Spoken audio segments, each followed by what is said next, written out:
पूज्यपाद वादी वेताल शांति सूर्य जी महाराजा विरचित यह जीव विचार प्रकरण, यह जीव विचार प्रकरण में पहले विभाग में यानी 1 से लेकर 25 गाथा तक जीवों के, संसारी जीवों के जो 563 भेद है उनकी बात की।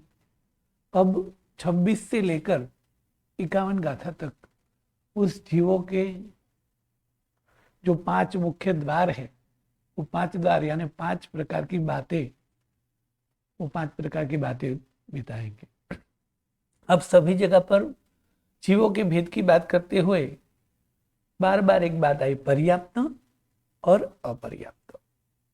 तो पर्याप्त और अपर्याप्त क्या है, उनकी बात करते हुए बताया कि पर्याप्त यानी जो स्वयोग्य पर्याप्ति पूर्ण कर सके उसे पर्याप्त कहते हैं, और स्वयोग्य पर्याप्ति पूर्ण न कर सके उसे अपर्याप्त कहते हैं। तो पहले पर्याप्ति कितने प्रकार की है, तो 6 प्रकार की।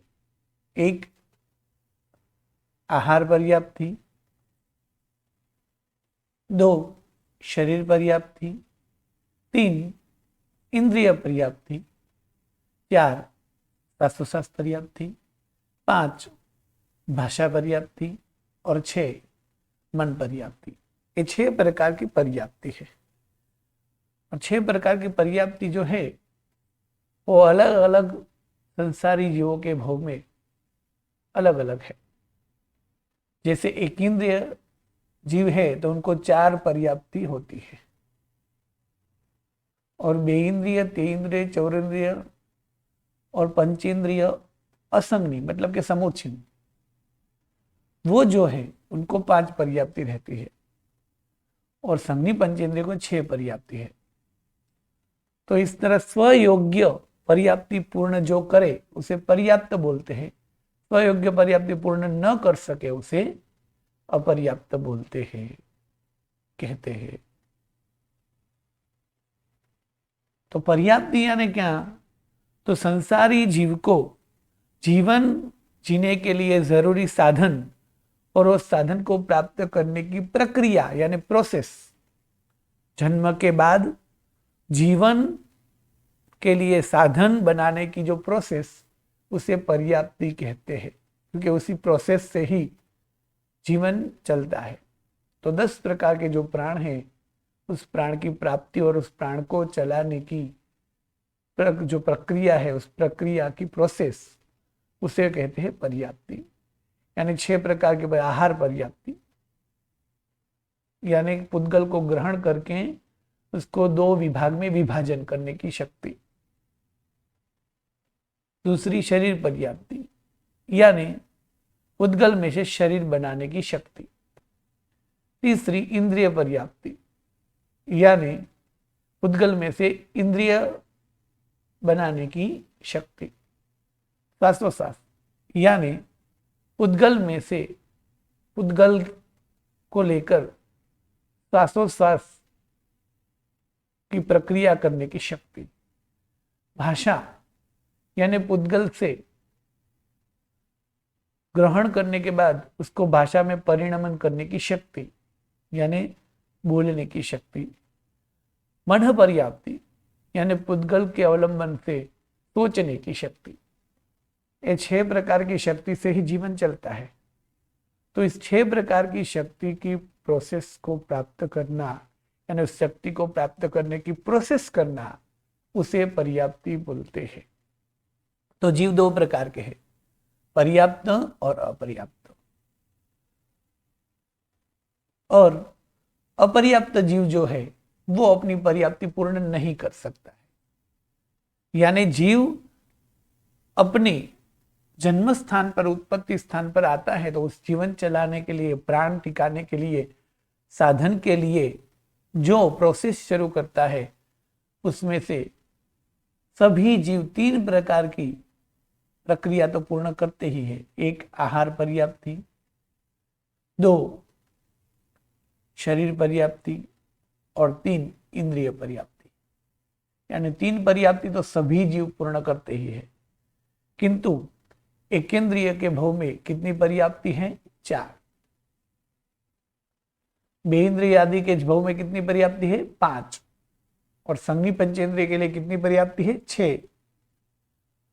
तो जो एक इंद्रिय वो प्रक्रिया करते करते करते 3 प्रकार की शक्ति यानी 3 प्रकार की प्रक्रिया पूर्ण करे और चौथी करते करते मृत्यु हो जाए, उसे बोलते हैं अपर्याप्त। इसी तरह सभी में समझना है कि जो जीवन की, जिसके जीवन की जितनी पर्याप्ति है, वो पर्याप्ति यदि वो पूर्ण न कर सके, उसी जीव को बोलते हैं अपर्याप्त, और पूर्ण कर सके उसको बोलते हैं पर्याप्त। और सभी जीव को अपने जन्म स्थान में आकर ये पर्याप्ति करनी ही पड़ती, क्योंकि जीवन चलाना है और जीवन चलता है शक्ति से, साधन से, और उस साधन की प्राप्ति के लिए जो प्रयास है उसको ही पर्याप्ति कहते हैं। अंतर्मुत में सभी पर्याप्ति पूर्ण हो जाती है। अब अंतर्मुत क्या है?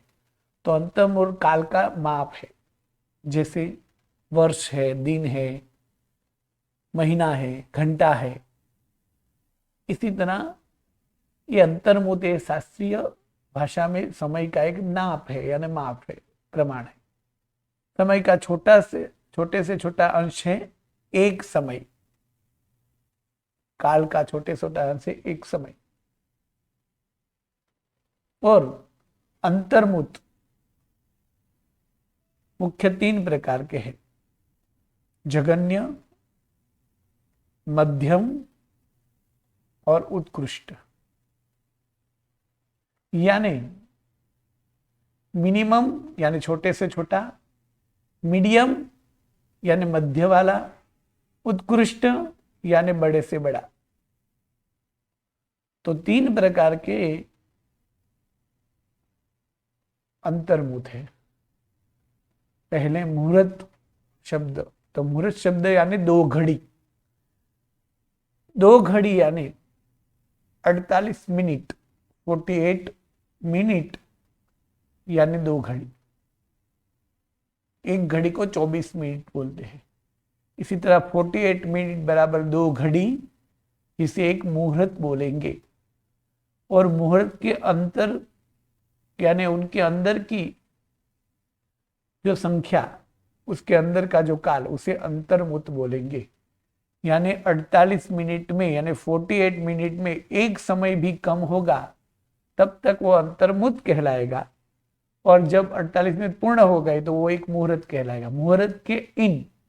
मुहूर्त के अंदर की संख्या, उसे बोलेंगे अंतर्मुत। तो अंतर्मुत 3 प्रकार, छोटे से छोटा अंतर्मुत, एक समय तो सबसे छोटा काल है, मतलब काल का सबसे छोटा अंश है। अब 2 समय से लेकर 9 समय तक को शास्त्र में जघन्य अंतर्मुत बोलेंगे, यानी छोटे से छोटा अंतर्मुत बोलेंगे। 10 समय से लेकर 48 मिनट में 2 समय कम हो तब तक मध्यम अंतर्मुत बोलेंगे, और 48 मिनट में एक समय कम हो उसे सबसे बड़ा अंतर्मुत बोलेंगे। यानी बड़ा अंतर्मुत एक प्रकार का हुआ, जबकि जघन्य अंतर्मुत 2 समय, 3 समय, 4 समय, 5 समय, 6 समय, 7 समय और 8 समय और 9 समय। 1, 2, 3, 4, 5, 6, 7 और 8 प्रकार का हुआ।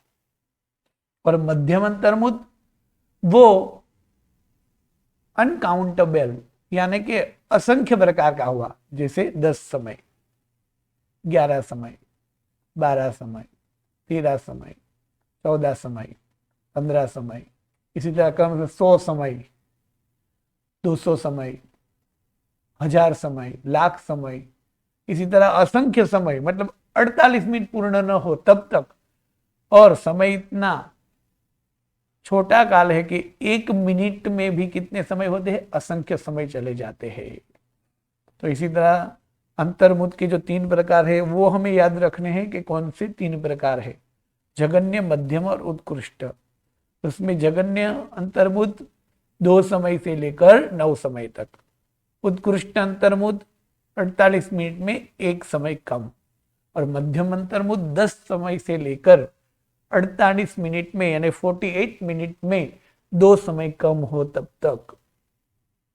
वैसे जगन्य अंतर्मुत यानी छोटे से छोटा अंतर्मुत जो है उनके 2 से लेकर 9 समय, इतने 8 प्रकार बताए हैं। तो कई ग्रंथ में ऐसा ही बताया नहीं सिर्फ 2 ही समय या तो सिर्फ 9 ही समय, ऐसा भी बताया है।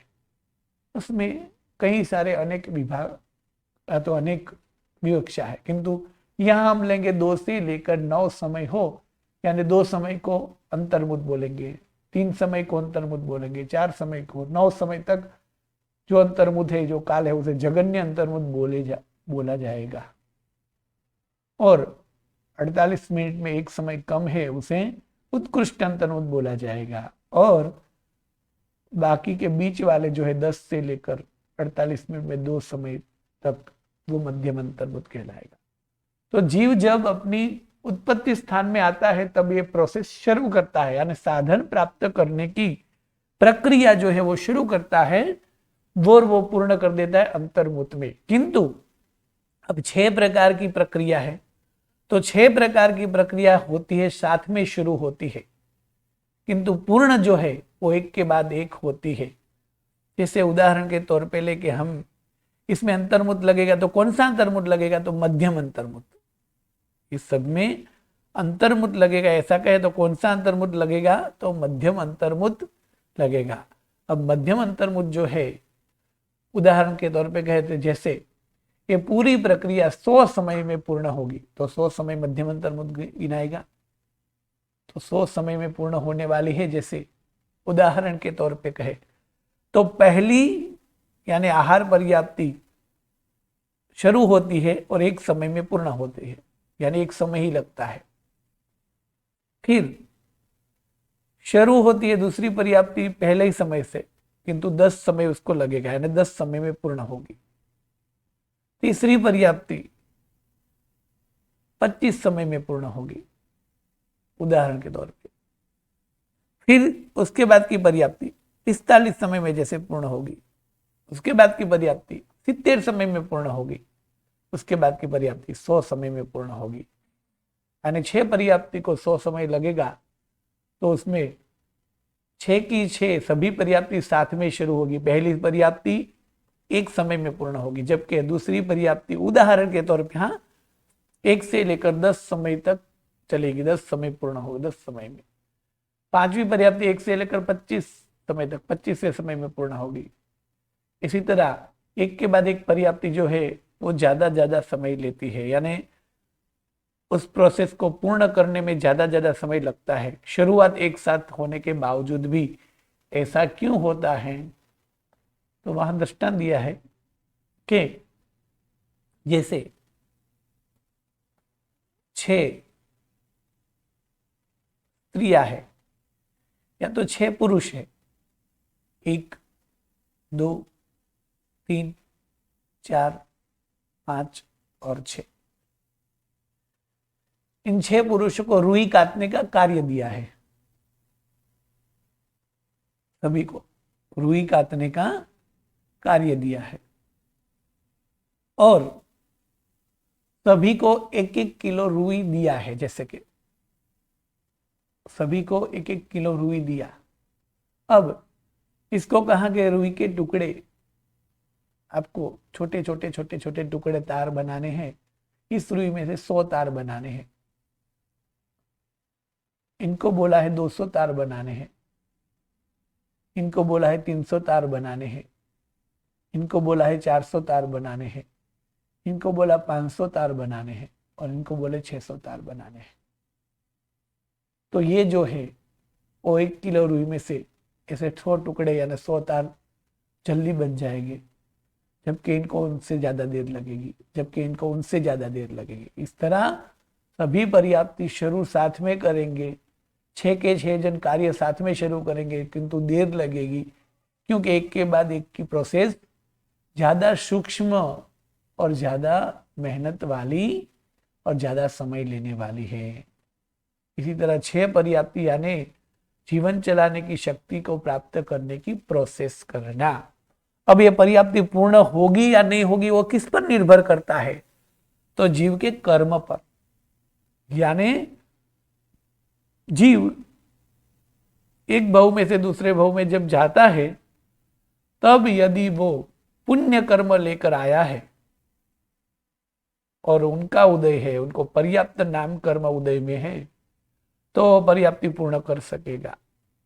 किंतु जिस जीव को अपर्याप्त नाम कर्म का उदय है, वो 1, 2 और 3 पर्याप्ति पूर्ण करेगा, और चौथी पर्याप्ति करते करते ही वो पुण्य उनका इतना नहीं होगा तो जीवन पूर्ण हो जाएगा और वहां मृत्यु हो जाएगा। इसलिए पर्याप्त और अपर्याप्त की व्याख्या क्या बताई? स्वयोग्य पर्याप्ति पूर्ण करे उसे पर्याप्त, और स्वयोग्य पर्याप्ति पूर्ण करे बिना ही मर जाए वो अपर्याप्त। इसी तरह पर्याप्त और अपर्याप्त जीव की बात की। अब सभी जगह पर आगे भी 2 शब्द आएंगे। अब सब देखो, सभी पर्याप्ति तो अंतर्मुत में ही पूर्ण हो जाती है, यानी अंतर्मुत के बाद में जो भी जीव है वो नियमा पर्याप्त हुआ। तो फिर देव और नारक जो है वो तो मिनिमम भी 10,000 वर्ष तो जीवित रहते ही है, तो उनमें क्यों अपर्याप्त भेद आया? तो बोलते हैं वो करण अपर्याप्त का भेद है। तो करण अपर्याप्त मतलब क्या है? तो जीव के मुख्य 2 विभाग है, लब्धि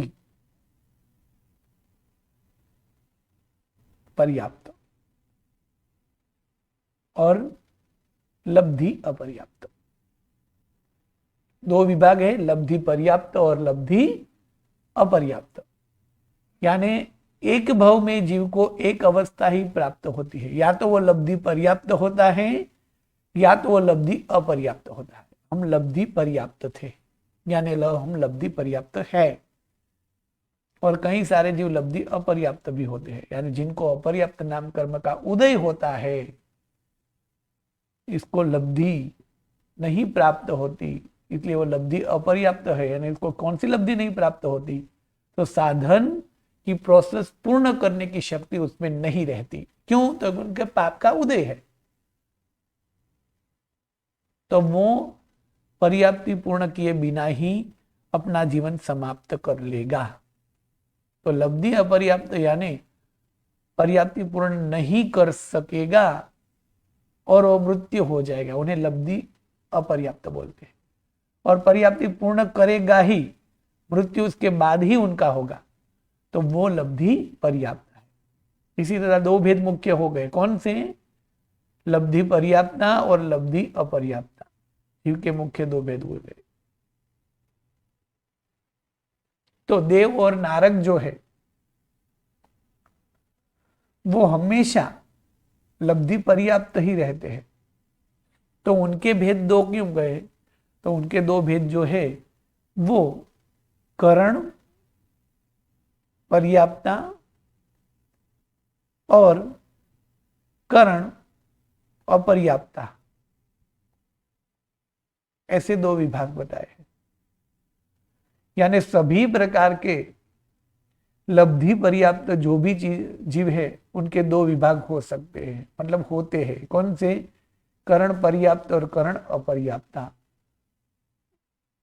तो देव और नारक को जो अपर्याप्त बताया है वो करण की अपेक्षा से है, यानी सभी देव लब्धि पर्याप्त है। सभी देव लब्धि पर्याप्त है तो जो भी देव अपने स्थान पे जन्म लेगा, तो वो जब ये 6 पर्याप्ति की प्रक्रिया शुरू करेगा, तो उत्पत्ति से लेकर 100 समय तक वो पर्याप्ति पूर्ण की नहीं है, जब तक 6 पर्याप्ति, तब तक उनको नाम बोला जाएगा करण अपर्याप्ता। और जब पर्याप्ति पूर्ण हो जाएगी उसके बाद में उसको बोलेंगे करण पर्याप्ता। यानी देव नारक कभी भी लब्धि अपर्याप्त होते ही नहीं है, किंतु जब तक प्रक्रिया चालू है तब तब उसे ये नाम दिया जाता है। जैसे यहां 2 प्रकार के जैसे मनुष्य है, समझो कि 2 प्रकार के व्यक्ति यहां खड़े हैं कि एक नियमा अहमदाबाद से अमेरिका जाएगा ही जाएगा, अहमदाबाद से वो अमेरिका जाने वाला ही, वो फिक्स है, तय है। और दूसरा अहमदाबाद से अमेरिका नहीं जा पाएगा। तो एक हुआ लब्धि अपर्याप्त और एक हुआ लब्धि पर्याप्त।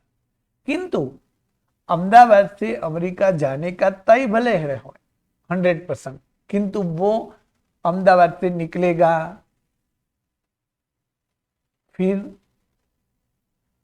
वहां एयरपोर्ट पे जाएगा, विमान में बैठेगा, विमान चलेगा, विमान उड़ेगा और वो पहुंचेगा। तो जब पहुंचा तब वो उनकी सब प्रक्रिया हो गई। किंतु ये सब प्रक्रियाएं जो है उन्हें क्या बोलेंगे? जा रहा है। वैसे देखे तो हम बोलेंगे यहां से घर पे से निकलते हैं ना, तभी तय होता है कि वो कहाँ गए, अमेरिका गए। किंतु अभी एयरपोर्ट पे है तो वो अमेरिका जाने की प्रोसेस में है, अभी विमान में है, अभी अमेरिका के एयरपोर्ट पे नहीं उतरे हैं, तो वो सब किस में आएगा? जाने की प्रक्रिया में आएगा। तो उस अवस्था को करण अपर्याप्त बोलेंगे। यानी देव जो है और नरक जो है वो अंतर्मुख तक, पहले अंतर्मुख में जो प्रक्रिया चालू होती है पर्याप्ति करने की, तब उसे करण अपर्याप्त बोलेंगे। यानी जीव के दो भेद हुए, लब्धि पर्याप्ता और लब्धि अपर्याप्ता। लब्धि पर्याप्त यानी पूर्ण करेगा ही करेगा, और लब्धि अपर्याप्त यानी पूर्ण नहीं ही करेगा। अब लब्धि पर्याप्ता के ही दो भेद है। जब तक वो पर्याप्ति पूर्ण नहीं कर गई है, प्रोसेस चालू है, तब तक उनकी अवस्था को करण अपर्याप्त बोलते हैं, और करने के बाद उसे करण पर्याप्त बोलते हैं। यानी देवों और नारक जो अपर्याप्त है, किस हिसाब से अभी करने की शुरू है, वो अवस्था को अपर्याप्त नाम दिया गया है। यानी सभी के लिए यही है। हम भी लब्धि पर्याप्त ही थे, किंतु उत्पत्ति स्थान पे आए तब पहले अंतर्मुख में हम करण अपर्याप्त थे, अभी हम करण पर्याप्त है, किंतु लब्धि पर्याप्त तो हम पहले से ही थे।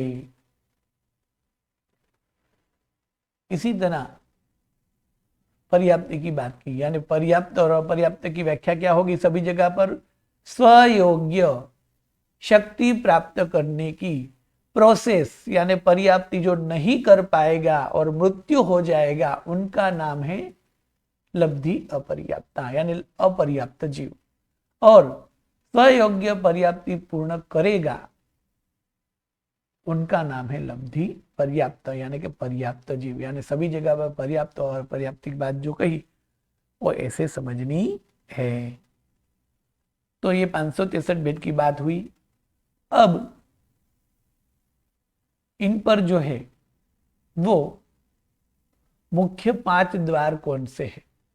1 से 25 गाथा तक तो ये जीवों के भेद की बात की, किंतु अब उस पर 26वीं गाथा से उनके ऊपर, उनके स्वरूप के ऊपर विशिष्ट ऐसी 5 बाबत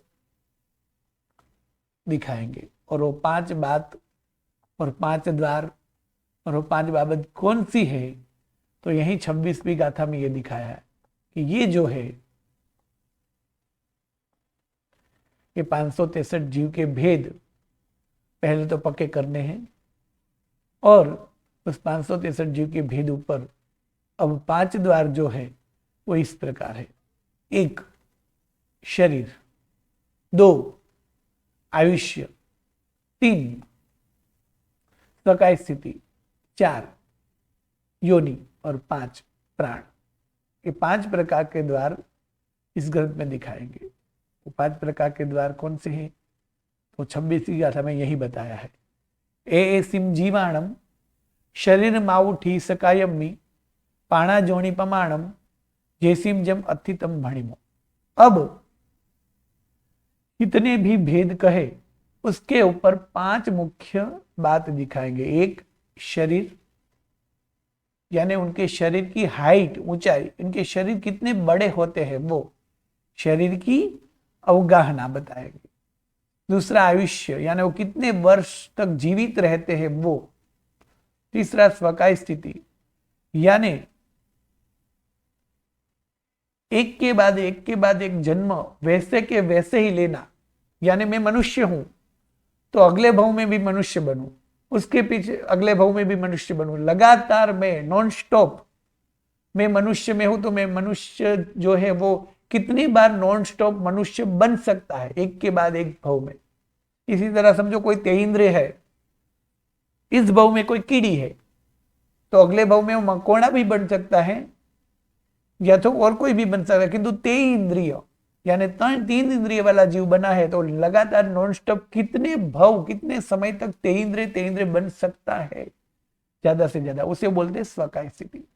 प्राण यानी जीवन जीने के लिए जो शक्तियां है, द्रव्य प्राण, वो कितने होते हैं? टोटल 10 है, किंतु 10 तो सिर्फ संगी पंचेंद्रिय पर्याप्त के पास होते हैं, किंतु कौन से एक इंद्रिय के पास कितने हैं, बे इंद्रिय के पास कितने हैं वो, और योनि यानी उत्पत्ति होने का स्थान, यानी उत्पन्न होने के अलग अलग जो विभाग है वो कितने हैं, ये 5 बाबत दिखाएंगे। कौन सी? ए सिम जीवाणम शरीर माउठी सकायम पाणा जोड़ी पमाणम जैसिम जम अथितम भणिमो, यानी ये सभी जीवों के स्वरूप कहा। इस जीवों पर शरीर यानी उसका जो शरीर देह बॉडी जो है वो कितनी ऊंचाई हाइट वाली होती है वो दिखाएंगे। आयु यानी आयुष्य, सकायमनी यानी सबकाय स्थिति, पाणा यानी प्राण, आणि योनि मतलब योनियों का प्रमाण यानी माप, कितना है कैसा है वो, जैसी जम अतितम जिनका जैसना है उतना कहेंगे। ये 5 द्वार सभी जीवों पर कहेंगे। तो ये 5 द्वार की बात अब आगे की गाथा में कहेंगे। और 27 से लेकर 33 गाथा तक कौन सा द्वार आएगा? तो किस जीव का शरीर कितना ऊंचा है यानी कितना बड़ा है वो आएगा। हाँ, 1 बाय 1 प्रश्न। हेमांगी, ગુરુજી, हाँ बोलिए। આપણે લવથી એટલે પર્યાપ્તિ પૂરી થશે જ, પણ ખાલી હજુ પર્યાપ્તિ પૂરી નથી થઈ ત્યાં સુધી અપર્યાપ્તા, અને જેવી પર્યાપ્ત પૂરી થશે એટલે લબ્ધિ પર્યાપ્તા। અને કરણ એટલે શું? કરણ મને બરાબર સમજાયું નહીં ગુરુજી। पहलो शब्द लब्धि, ठीक है। लब्धि शब्द, लब्धि मतलब शक्ति, ठीक है। तो लब्धि 2 शब्द है, लब्धि पर्याप्ता और लब्धि अपर्याप्ता। यानी जीव जो है, कोई भी जीव, ये 2 में से एक प्रकार वाले ही होते हैं। जैसे हम इस जन्म में पहले समय से लेकर आज तक क्या किस भेद में लब्धि पर्याप्त ही है। तो पहली बात यह है, लब्धि पर्याप्त यानी क्या? जो पर्याप्ति पूर्ण करेगा ही करेगा उनको बोलते हैं लब्धि पर्याप्ता। और लब्धि अपर्याप्त का मतलब क्या? जो पर्याप्ति पूर्ण नहीं ही करेगा। यानी उदाहरण के तौर पे हमने लिया कि एक व्यक्ति 10वीं में पास होगा ही होगा और दूसरा व्यक्ति 10वीं में पास नहीं होगा, मतलब नहीं ही होगा, ठीक है। तो लब्धि का मतलब क्या है? उनके पास ऐसी शक्ति है, मतलब कि हम जब जन्म लेते हैं, उत्पत्ति स्थान पे आते हैं, तब से ही हम फिक्स होते हैं कि हम लब्धि पर्याप्त हैं या अपर्याप्त हैं। यानी हमारा ये जन्म पूर्ण होगा, उसके बाद में हम अगले जन्म में जाने वाले होंगे, तब ये जन्म पूर्ण होने के बाद हमको यदि पर्याप्त नाम कर्म का उदय होगा तो हम लब्धि पर्याप्त बनेंगे, और अपर्याप्त नाम का उदय होगा तो हम लब्धि अपर्याप्त बनेंगे। तो पहले लब्धि पर्याप्त का अर्थ क्या करेंगे? पर्याप्ति अवश्य में पूर्ण ही करेंगे, उसे लब्धि पर्याप्त बोलते हैं। और पर्याप्ति नहीं पूर्ण कर पाएंगे, उसे लब्धि अपर्याप्त बोलते हैं, ठीक है। ये 2 हुए। अब पर्याप्ति पूर्ण करेंगे वो तय है, किंतु पर्याप्ति पूर्ण करने की प्रोसेस तो होती है ना। तो लब्धि पर्याप्त जीव यानी हम, उदाहरण के तौर पे ले तो हम अगले भव में से, समझो कि पिछले भव में हम देव थे, वहां का भव पूर्ण करके यहाँ उत्पत्ति स्थान में माता की कुक्षी में जब आए, तब हम लब्धि पर्याप्त थे। तो हम लब्धि पर्याप्त होने के लिए है तो हम क्या करेंगे, पर्याप्ति पूर्ण करेंगे ही। पर करेंगे तो तब कहलाएंगे ना जब करेंगे, तो प्रक्रिया तो शुरू करनी ही पड़ती है इस जीवन चलाने के लिए। तो हमने 6 पर्याप्ति की प्रक्रिया शुरू की पहले समय से और अंतर्मुत में पूर्ण की। तो 6 पर्याप्ति की प्रक्रिया की प्रोसेस जब हमारी शुरू थी उस समय को बोलते हैं करण अपर्याप्त, यानी वो लब्धि से पर्याप्त है, मतलब कि वो पर्याप्ति पूर्ण करेंगे वो निश्चित है, किंतु अभी उन्होंने की नहीं, अभी वो कर रहे हैं।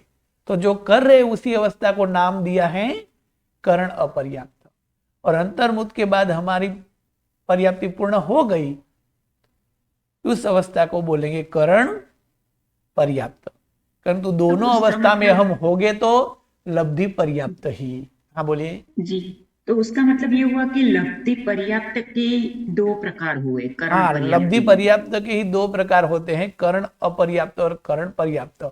जबकि हाँ लब्धि अपर्याप्त का तो एक ही प्रकार होगा, करण अपर्याप्त, क्योंकि वो तो कर पाएगा ही नहीं। ठीक है, किंतु लब्धि अपर्याप्त के दो भेद हो सकते हैं। वो कैसे, तो वो अलग एंगल से। ठीक है, तो पहले तो हमें ये याद रखना है, क्योंकि आगे के ग्रंथ में यानी नवतत्व में ही आएगा, ऐसे जीव विचार में देखो इतना ही आएगा कि जीव के मुख्य 2 विभाग करेंगे। कौन से, पर्याप्त और अपर्याप्त। आगे हमें लब्धि जोड़ देना है। ठीक है, लब्धि यानी जीव के, कोई भी जीव के 2 में से एक प्रकार होंगे, या तो वो जीव लब्धि पर्याप्त होगा या तो वो जीव लब्धि अपर्याप्त होगा। लब्धि पर्याप्त का अर्थ क्या होगा, उनको पर्याप्त नाम कर्मा का ही उदय होगा। इसका अर्थ क्या होगा, उसको अपर्याप्त नाम कर्मा का ही उदय होगा। यानी ये पर्याप्ति पूर्ण करेगा ही और ये नहीं ही करेगा। ये 2 विभाग हो गए। यानी तय है कि वो पर्याप्ति पहले से ही तय होता है, जन्म शुरू होने से पहले ही, जीवन शुरू, कि ये पूर्ण कर पाएगा। तो कर ही पाएगा, उसको बोल देंगे लब्धि पर्याप्त, यानी पर्याप्त नाम कर्म का उदय वाला पुण्यशाली जीव। और जो नहीं कर पाएगा उनको बोलेंगे लब्धि अपर्याप्त, यानी अपर्याप्त नाम का पाप कर्म का उदय वाला जीव। तो ये 2 मुख्य विभाग हो गए। अब जो लब्धि पर्याप्त भेद कहा कि वो पर्याप्ति पूर्ण करेगा ही, तो उनके भी 2 विभाग अवस्था के हिसाब से गिनेंगे कि जब तक पूर्ण की नहीं है उस अवस्था को क्या बोलेंगे, करण अपर्याप्त। करण मतलब करण का मतलब हुआ पर्याप्ति, यानी वो लब्धि से यानी शक्ति से पर्याप्त है, किंतु अभी तक करण यानी पर्याप्ति उन्होंने पूर्ण की नहीं है, अब कर रहे हैं, तो उनको बोलेंगे करण अपर्याप्त अवस्था। और जब कर देंगे तो उसके बाद में उसकी अवस्था को बोलेंगे करण पर्याप्त। किंतु दोनों अवस्था में वो कहलाएंगे लब्धि पर्याप्त। ठीक है, अब लब्धि अपर्याप्त का, तो लब्धि अपर्याप्त का भेद यहाँ जीव विचार में कुछ नहीं बताएंगे, किंतु लब्धि अपर्याप्त के भी 2 भेद हो जाएंगे। लब्धि अपर्याप्त के भी 2 भेद हो जाएंगे। और वो 2 भेद कौन से, तो इसी तरह 2 भेद कि लब्धि से वो अपर्याप्त है, लब्धि अपर्याप्त है, यानी उनका मतलब हुआ कि वो पर्याप्ति पूर्ण नहीं कर पाएगा, वो फिक्स है। फिर भी उनके 2 भेद कैसे हो गए, तो कि उनके 2 भेद भी हो गए करण अपर्याप्त और करण पर्याप्त। तो बोलेंगे आपके ये कैसे हो सकता है, लब्धि पर्याप्त के तो ठीक 2 भेद हो गए कि जब तक पर्याप्ति की प्रोसेस शुरू है तब तक करण अपर्याप्त, और पूर्ण हो जाए उसके बाद करण पर्याप्त, तो उसके तो 2 भेद हो जाएंगे। किंतु लब्धि अपर्याप्त का तो फिक्स ही कर पाएगा ही नहीं, तो जब तक कर रहा है तब तक करण अपर्याप्त कहलाएगा, करने तो वाला है ही नहीं, तो उसमें करण पर्याप्त भेद कैसे आएगा भाई। ठीक है, तो पहले जब लब्धि पर्याप्त के 2 भेद कहे, ठीक है, लब्धि पर्याप्त के 2 भेद कहे करण, तब करण का अर्थ में क्या लेना है, स्वयोग्य पर्याप्ति, यानी मनुष्य है तो उनकी 6 पर्याप्ति, ऐसा अर्थ लेना है करण का अर्थ। यानी 6 की 6 पर्याप्ति जब तक पूर्ण नहीं हुए तब करण अपर्याप्त है। और 6 की 6 जब पूर्ण हो जाए तब करण पर्याप्त है। पर्याप्त, तो वहां करण शब्द का अर्थ हमने लिया था पर्याप्ति। स्वयोग्य, हाँ, यानी स्वयोग्य स्वयोग्य पर्याप्ति। वैसे की पूरी करण शब्द करनी, का अर्थ हाँ। होगा पर्याप्ति, यानी हम्म, स्वयोग्य पर्याप्ति, उस भव में जितनी पूर्ण करनी है वो। ठीक है। हम्म, और यहाँ लब्धि अपर्याप्तता का तो अर्थ ही है पर्याप्ति पूर्ण नहीं कर पाएगा। फिर भी उनके दो भेद कैसे पूरे होंगे? तो उनके भी दो भेद ऐसे होंगे कि जब तक पर्याप्ति पूर्ण कर रहा है तब तक करण अपर्याप्त, और पूरी करेगा तब करण पर्याप्त। तो कि वो तो हो ही नहीं पाएगा ना, लब्धि से अपर्याप्त तो वो क्योंकि पूरी वो तो करने, करने वाला ही है। हाँ नहीं कर। तो करण का अर्थ वहां है, करण का अर्थ इंद्रिय। कौन सा अर्थ लेना है? इंद्रिय। इंद्रिय, और 6 पर्याप्ति का नाम, पहली पर्याप्ति का नाम क्या है? आहार। दूसरी आहार, पर्याप्ति का शरीर। शरीर, तीसरी पर्याप्ति का इंद्रिय। और चौथी पर्याप्ति का श्वासोश्वास। श्वासोश्वास। हम एक इंद्रिय का ही उदाहरण लेवे तो एक इंद्रिय लब्धि पर्याप्त होगा तो वो 4 पर्याप्ति शुरू करेगा, शुरू होगी तब कर्ण पर्याप्त, पूर्ण होगी तब कर्ण पर्याप्त। यानी जो भी लब्धि पर्याप्त एक इंद्रिय होगा उसको दोनों अवस्था आ जाएगी। अब लब्धि अपर्याप्त एक इंद्रिय होगा तो उनको भी दोनों अवस्था आएगी, तो कि हाँ अपेक्षा से आएगी। कैसे? तो कहते हैं कि पहले ही बताया कि एक इंद्रिय में 4 पर्याप्ति पूर्ण करनी होती है तो ही पर्याप्त है। नहीं कर पाएगा तो लब्धि, किंतु नहीं कर पाएगा फिर भी वो कर्ण पर्याप्त कैसे होगा? तो कहते हैं कि कर्ण का अर्थ करना है वहां इंद्रिय। और हमने क्या पहले बताया कि शास्त्र में कि सभी जीव 1, 2 और 3 पर्याप्ति तो पूर्ण करते ही है। वो तो चौथी करते करते मृत्यु हो जाते हैं तो लब्धि अपर्याप्त है, किंतु 3 तो करेंगे ना। तो यहाँ करण का अर्थ होगा क्या? लब्धि अपर्याप्त वाला जीव पर्याप्ति पूर्ण नहीं करेगा वो तय है, किंतु यहाँ दो अवस्था कैसे लेंगे? तो कहते हैं कि करण का अर्थ इंद्रिय पर इंद्रिय करेंगे, तो इंद्रिय करेंगे तो उनका 3 पर्याप्ति तो हर एक की पूर्ण होगी ही, उससे पहले तो कोई जीव मरता ही नहीं है। तो जब तक वो 3 पर्याप्ति कर रहे हैं तब अवस्था को उसको करण अपर्याप्त बोलेंगे, और 3 पर्याप्ति पूर्ण हो जाएगी तो उसको करण पर्याप्त बोलेंगे। तो ये भी हो गए ना करण पर्याप्त अपेक्षा से। हाँ, एक क्योंकि जगह इंद्रिय पर अर्थ निकालेंगे तो स्वयोग्य पर्याप्ति लेना है करण का अर्थ, और दूसरी जगह पर इंद्रिय लेना है। इसलिए ये बात नव तत्व में आएगी। ज्यादातर तो सभी जगह पर क्या होगा कि लब्धि पर्याप्त के ही दो भेद है, कर्ण अपर्याप्त और कर्ण पर्याप्त। जबकि लब्धि अपर्याप्त का तो एक ही भेद दिखाएंगे, कर्ण अपर्याप्त। किंतु कहीं कहीं ग्रंथ में और कहीं कहीं जगह पर लब्धि अपर्याप्त भी कर्ण पर्याप्त हो सकते हैं। उनका अर्थ क्या करना है? इंद्रिय पर्याप्ति पूर्ण कर सकते हैं, ये अर्थ होगा इनका। प्रश्न? जी गुरुजी प्रणाम। हाँ बोलो।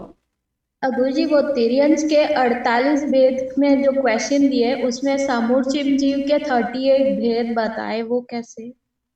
एक मिनट। हाँ, तिर्यंच मतलब तिर्यंच के 48 भेद की बात कर रहे हैं ना आप? हाँ, वो उसमें 48 क्वेश्चन दिए थे ना, हाँ उसमें हाँ समूर्चिम जीव के 38 भेद बताए, वो कैसे आएगा? बराबर, एक मिनट। हाँ, और बादर का भी 38 कैसे आएगा?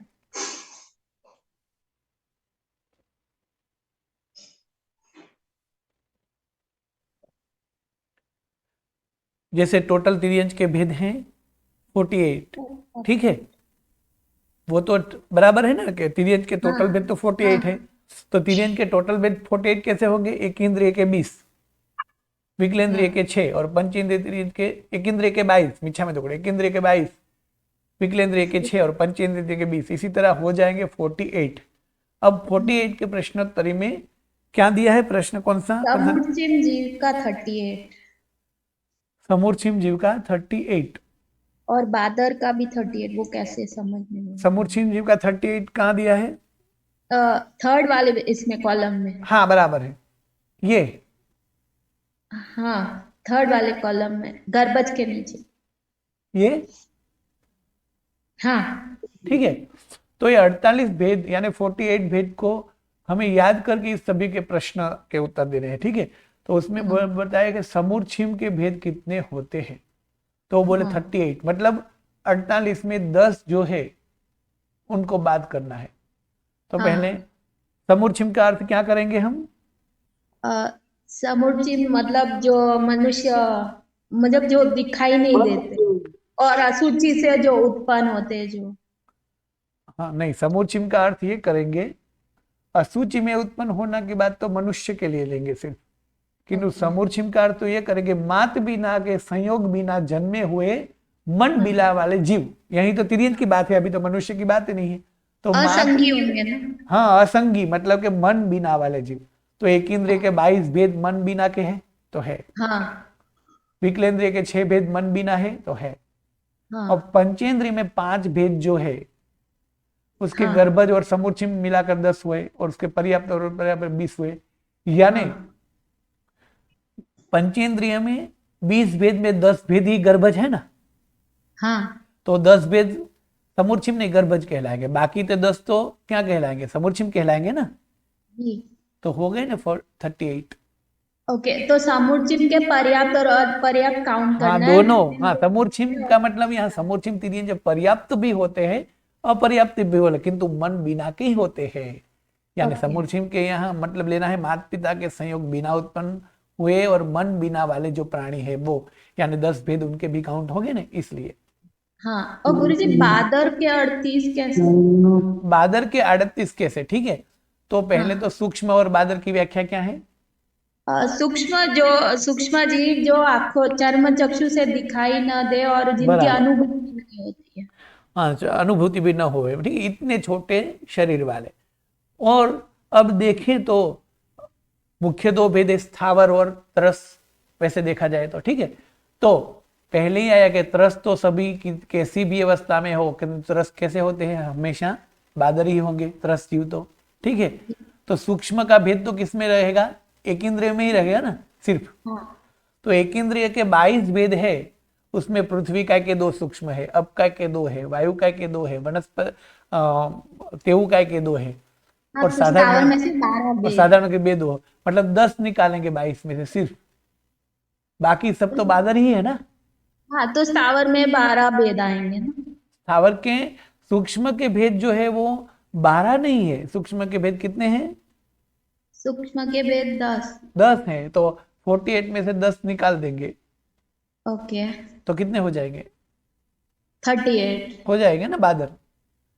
यानी 12 भेद एक इंद्रिय के बादर है, 6 भेद विकलेंद्रिय के है, और 20 के 20 भेद पंचेंद्रिय तिर्यंच के हैं, यानी 38 हो गए बादर। ओके जी गुरुजी। प्रश्न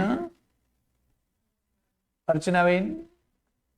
हाँ प्रणाम गुरुजी। हाँ बोलिए। गुरुजी वो कौन सा भी ड्राइंग कुछ भी आया नहीं ग्रुप पे, हाँ, कल रिवीजन हो मिच्छामि जाती है। दुक्कडम, सॉरी, किंतु बात ऐसी है कि राजू भाई जो सर है वो अभी 4 दिन के लिए छुट्टी पर हैं, तो 4 दिन के बाद सभी यानी 25 गाथा तक के जो भी शायद 35 जितने नक्शे या तो उसके बोले पोस्टर है वो भेज देंगे, किंतु शायद 3 दिन लगेगा, वो 3 दिन छुट्टी पर गए हैं इसलिए। चलेगा गुरुजी, क्योंकि हम आगे जाएंगे पीछे का जाएगा फिर दिमाग के बाहर। हाँ, वो कल ही क्या था, किंतु कल पर शाम का गया, कल से शाम को ही उनको बाहर जाने हुआ, इसलिए। चलेगा चलेगा, प्रणाम प्रणाम। हाँ कौन से? हाँ बोलो जम्बू भाई। हाँ प्रणाम गुरुजी, मैं कांता। हाँ बोलो। हाँ गुरुजी, अपने पंचेंद्रिय संज्ञी पंचेंद्रिय जीव अगर पैदा होते तो नियमा उनकी पर्याप्ता 6 भी पूरी, पर्याप्ति 6 पूरी होती है। संज्ञी पंचेंद्रिय जीव अगर 48 मिनट नहीं, अगर पैदा होता है, पूरा का पूरा पैदा हो जाता है, तो क्या पूरी उनकी 6 भी पर्याप्तियां पूरी होती ही है क्या? समूर्चिम मनुष्य की बात कर रहे हैं? समूर्चिम नहीं, संज्ञी पंचेंद्रिय जीव, हम लोग मनुष्य। ठीक है, संज्ञी पंचेंद्रिय जीव जो है, ठीक है। हाँ, अब मतलब तिर्यंच के मनुष्य की बात कर रहे हैं अभी। मनुष्य तो संज्ञी मनुष्य जो है, ठीक है, और संज्ञी मनुष्य की बात करते हुए ये बताया है कि संज्ञी मनुष्य पहले तो गर्भज ही होगा, ठीक है। हाँ, तो उनको 6 पर्याप्ति पूर्ण करनी पड़ेगी। वो माता पिता के संयोग से जन्मा है, इसलिए उस गर्भ में आया, इसलिए उसे गर्भज बोलेंगे और संज्ञी भी बोलेंगे। किंतु वो 6 पर्याप्त यदि पूर्ण करेगा तो वो संज्ञी पंचेंद्रिय पर्याप्त कहलाएगा। तो गर्भज अपर्याप्त ऐसे भेद ही नहीं होते। किंतु नहीं, मेरा पूछने का मतलब है अगर उसने जन्म ले लिया है तो पर्याप्ति तो 48। जन्म ले लिया है तो यदि जन्म ले लिया है तो वो तो नियम पर्याप्त ही होगा, भले 1 घंटा में भी मृत्यु हो जाए। क्योंकि पर्याप्ति कितने टाइम में पूर्ण होती है? तो यहाँ जन्म लेने की बात नहीं है, अगले जन्म से जन्म स्थान में आने के बाद में अंतर्मुख में, यानी वो माता की कुक्ष में आने के बाद 48 मिनट, यानी पहले दिन में माता की कुक्षी में से भी चला गया हुआ तो भी पर्याप्त हो सकता है, क्योंकि वो तो 48 मिनट से पहले ही हो जाता है। तो गुरुजी, इंद्रिय पर्याप्ति में अगर एक बालक जन्म लेने के बाद भी अगर उसके कान से सुनाई नहीं देता, आंखें है ही नहीं, अंधा है, तो पर्याप्ति, इंद्रिय पर्याप्ति में कमी आई या नहीं आई? बराबर, इनकी पर्याप्ति में कमी आई या नहीं आई? तो क्योंकि हाँ, उनकी पर्याप्ति में कमी आई। और देखिए, पर्याप्त होना यानी सभी प्रकार की शक्ति और उनके प्रकार के साधन प्राप्त होना। यदि हम जन्मे हैं तो हमने इंद्रिय पर्याप्ति पूर्ण की है, इंद्रिय पर्याप्ति से क्या होगा, हमें इंद्रिय की प्राप्ति होगी, ठीक है। किंतु इंद्रिय की प्राप्ति होगी, हम अभी जब तो कोई भी मनुष्य जन्मा है तो वो सुनाई देगा, तो उससे कान यानी वो पंचेंद्रिय है, भले उनको आंख न हो फिर भी वो कहलाएगा तो पंचेंद्रिय है, ठीक है। और उसकी इंद्रिय पर्याप्ति पूर्ण होगी तो फिर उसमें क्या तकलीफ या तो क्या दिक्कत आई? तो स्थूल से यहाँ इंद्रिय के 5 भेद दिखाए हैं, मतलब सामान्य से। वास्तव में इंद्रिय के भेद कितने हो गए? 24 हो गए। कितने हो गए? 24 24। हाँ, 5 इंद्रिय जो है, ठीक है, मुख्य 5 इंद्रिय, मन को हम नहीं ले रहे, अभी मन के ले तो और भी भेद हो जाएंगे, किंतु 5 मुख्य जो इंद्रिय है उसमें सभी इंद्रिय के 5 भेद गिने तो वैसे 25 होना चाहिए, किंतु स्पष्टेंद्रिय जो है उनके बाह्य और अभ्यंतर आकर 1 गिनते हैं, इसलिए 24 भेद हो गए। किसी तरह तो स्पष्टेंद्रिय के 4 भेद, फिर जीवेंद्रिय के 5 भेद, फिर घ्राणेन्द्रिय के 5 भेद, फिर चक्षु इंद्रिय के 5 भेद, और फिर श्रोतेंद्रिय के 5 भेद। इस तरह 24 हो जाएंगे। और 24 भेद में कमी रहने के होने के बावजूद, यानी कि कमी रहने के कारण उसको बाह्य कान होने के बाद भी नहीं सुनाई देता, और कान होने के बाद भी वो पंचेंद्रिय कहलाने के बाद भी उनको आंख दिखती है, किंतु आंख से नहीं दिखाई देगा, क्योंकि ये स्थूल से कहा है कि पंच इंद्रिय और उनके भेद 24 होते हैं। तो एक 5 भेद है, उनकी व्याख्या, उनका विस्तार से स्वरूप किसमें आएगा? दंडक में। तो दंडक में ऐसा आएगा कि आंख होने के बाद भी वो नहीं देख सकते हैं, क्योंकि आंखों के प्रकार 5 है, और इसमें भी एक में भी कमी हो तो ऐसा हो सकता है। पर वो पर्याप्त कहलाएंगे? हाँ, पर्याप्त तो कहलाएंगे ही, क्योंकि अपर्याप्त अवस्था वाले तो हमें दिखेगी ही नहीं कभी भी, चल ही नहीं लेंगे ना मनुष्य तो। जी गुरु जी, धन्यवाद। प्रणाम, नमो नमो। हाँ, प्रश्न जिनके हैं वो प्रश्न कर लीजिए, उनके जवाब कल गुरु जी, देंगे। हाँ, बोलिए। अभी करण लब्धि पर्याप्त और करण पर्याप्त ये दोनों सेम हुए ना? हाँ, लब्धि पर्याप्त और कर्ण पर्याप्त दोनों सेम हुए, किंतु फर्क क्या हुआ? जैसे वो प्रोसेस होके हुआ है। हाँ, एक प्रोसेस तो पूर्ण मिल हो गई गई लकीर। और एक प्रोसेस पूर्ण हो रही है और हो गई। मतलब देखो, अभी हम देखें कि आप जैसे सभी बहनें जो पढ़ रही है, वो सभी जो है वो स्त्री में तो आएंगे ही ना, कि नहीं आएंगे? तो जब तक उनकी शादी नहीं हुई है तब उनको क्या कहेंगे? कन्या, ठीक है ना? फिर उनकी शादी होगी तो क्या कहेंगे? पत्नी या तो सौभाग्यवती, ठीक है। जब उनके घर पे भी बहू आ जाएगी तो उसको क्या कहेंगे? सास कहेंगे। जब उनके यहाँ पोता आ जाएगा तो उनको उनके हिसाब से क्या कहेंगे? दादी। यानी स्त्री जन्म लेती है तब पहले कन्या रूप है, फिर बड़ी होने के बाद पत्नी रूप है, फिर माता रूप भी है, किंतु हर अवस्था में वो स्त्री तो कहलाती है ना, कि ऐसा नहीं हो ना कन्या न हो तब स्त्री नहीं है, वो हो तब स्त्री है, ऐसा तो नहीं होता ना। हाँ, तो मतलब कन्या रूप जो स्त्री रूप जो है वो पहले से ही, इस तरह लब्धि पर्याप्त जो है पूरा रूप है, मतलब स्टार्टिंग से लेके एंडिंग तक। पर जब तक पर्याप्ति पूर्ण नहीं की है उसी अवस्था को हम करण अपर्याप्त बोलेंगे, और जब पूर्ण की है तब करण पर्याप्त बोलेंगे। यानी दोनों अवस्था में लब्धि पर्याप्त तो हो गए ही। ठीक है। हाँ, बोलिए। प्रश्न। प्रणाम, नमो नमो। हाँ, प्रणाम गुरुजी। हाँ बोलिए। गुरुजी, 563 गुरुजी, हाँ बोलो। हाँ, ये जो 563 भेद के चार्ट है वो एक साथ मिल सकते हैं गुरुजी? 563 बेड का चार्ट, हाँ होगा, भेज देंगे। हाँ गुरुजी, प्रणाम प्रणाम गुरुजी। धन्यवाद। हाँ बोलिए। हाँ, लब्धि का मतलब हमें तो अभी तक यही समझा था कि वो कुछ ऐसी शक्ति की, मतलब शरीर इधर रहता है लेकिन आत्मा मतलब ऐसे सिमंदर स्वामी के पास जा सकती है, वो लब्धि। लब्धि का अर्थ है शक्ति। लब्धि का अर्थ क्या है? शक्ति। अब लब्धि के हजारों प्रकार है। लब्धि का अर्थ होगा शक्ति। यहाँ लब्धि का अर्थ क्या होगा? तो जीवन जलाने के साधन प्राप्त करने की शक्ति, ठीक है। बराबर। और हाँ। जैसे हमारे में उड़ने की शक्ति आ जाए तो उनको बोले उड़ने की लब्धि। लब्धि का अर्थ करेंगे शक्ति, ठीक है। हाँ, जैसे बराबर। अदृश्य होने की शक्ति आ जाएगी तो हम बोलेंगे अलोप होने की शक्ति। जैसे बोलने की शक्ति बोले तो बोलने की लब्धि, ठीक है। तो बराबर, लब्धि हाँ, का अर्थ हुआ शक्ति। हाँ, धन्यवाद गुरुजी। और गुरुजी एक 10 नंबर का जो गाता है ना, थोहरी कुंवारी गुगुली गलोय पमुहाई चिन्ह रुहा, हाँ हाँ। तो वो पमुहाई है या पमुहाऊ है? कौन से नंबर की गाथा है? 10 नंबर की गाता गुरुजी। 10 नंबर की गाथा है। कोमल फलम च शब्दम गुड स्थिराइम सीणाई पत्ताइम थोहरी कुंवारी गुग्गुली गलोए पमुहाई छिन्न रुहा। पमुहाई हाँ, तो कुछ बुक में से पमुहाऊ भी है क्या? हो सकता है, क्योंकि दोनों के अर्थ तो सेम ही होते हैं। अच्छा, मतलब पमुहाऊ बोला तो भी कुछ गलत नहीं है। हाँ, किंतु प्रसिद्ध पाठ तो पमुहाई है। ज्यादातर पुस्तक में पमुहाई है, यानी प्रमुख आदि। आदि शब्द जो है ना, इसलिए आई शब्द ज्यादा बैठता है। किंतु ऊ शब्द का अर्थ भी आदि करे तो कई ग्रंथ में पमुहावू ऐसा हो भी सकता है। हाँ गुरु, धन्यवाद गुरुजी।